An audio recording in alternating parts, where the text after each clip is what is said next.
Crop fields in Minecraft can become repetitive fast. With really only wheat, beets, potatoes, and carrots to work with, farmland can start to look all the same, which may be fine in Saskatchewan, but I like a little bit more diversity.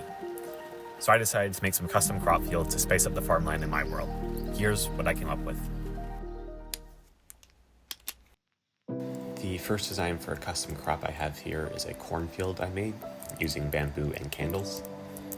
I could see Minecraft adding corn to the game one day. I think it would fit in pretty well, but until that happens, I think this method is pretty convincing. So just note that you have to put down the candle first, because you can't place it on top of the plant. And then you can bone meal the bamboo underneath it, and then it'll get to the right height. The candles aren't necessarily centered on top of the bamboo, but I don't think that really matters, especially when there's big fields like this. Your eye can't tell. It's just a blur of green and yellow. I made these, lines diagonal. Thought it had a cooler effect. And then also, most of the bamboo in the middle is taller than on the sides. There's often 2 here and here, and in the middle it's 3. I think that shape kind of helped just give more view of the candles. When they're all the same height, I found some of the candles were hidden and it wasn't as much yellow as I wanted to see. Of course, in real life, the candles would be green, or the corn would be green, not yellow, but I think making it yellow, a little less realistic, makes it more obvious that it is indeed corn. And then similarly I added in white and brown, because often on corn, on the cobs, you'll see little pieces of white and brown.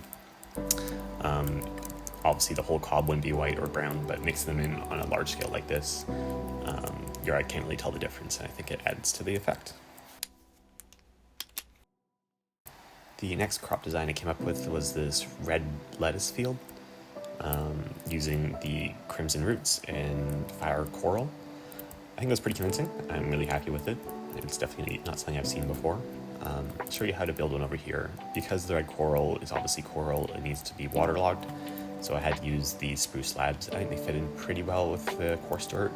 It wasn't super noticeable when they're all bunched together like this. So I did mostly random patterns, fixing that hole.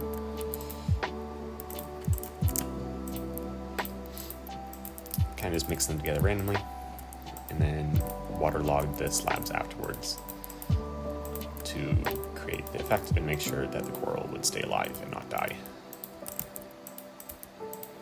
I wish the spruce slab, I wish there was another slab that was more similar to dirt than spruce, but like I said, it's not too terribly noticeable when it's mixed in with the coarse dirt and hidden beneath all of the roots in the coral. Not these two. So I thought it was a pretty good design for red cabbage. It's not actually a great design for green cabbage, except maybe the bush is okay, but I like mixing together multiple types, especially on red cabbage.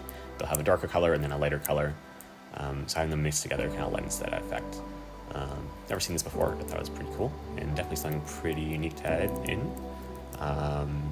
Obviously you have to go to Nether and get the crimson roots, and then find a warm ocean and get the fire coral, but it's not too resource intensive.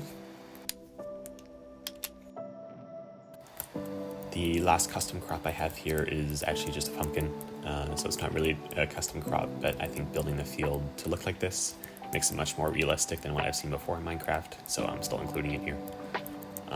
The ground is really crucial for this. I mixed together rooted dirt, coarse dirt, and then farmland, and then also pockets of water to make it look like it was muddy, like just about ready to harvest, and not October rain.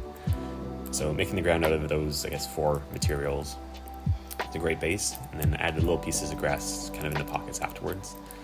I kind of just run around spamming pumpkins all over the place. There's a few roots in here from the pumpkin seeds growing out of the farmland, but most of them are just empty. And then on top of all the pumpkins, I put a pickle. You could also use either the green candles for this, the lime or the green candle. I think the pickle looks slightly better. You can even add more for a slightly different look. And then I came in lastly with the leaves, kind of just putting them all over the place. These ones are still oak leaves. Just to look like the vines you see on pumpkins, kind of tangled between them all. And then I also added actual vines on the sides of the pumpkins. And altogether, I thought this looked like a pretty natural pumpkin patch, just about ready to harvest. Obviously mixed in with all the foliage, you had to hunt through and get it, but I think it was pretty great. Here is a last flyover of the crop builds. I think they'd be a unique addition to any world. I hope you like them and saw something new. Have a wonderful rest of your day. Goodbye.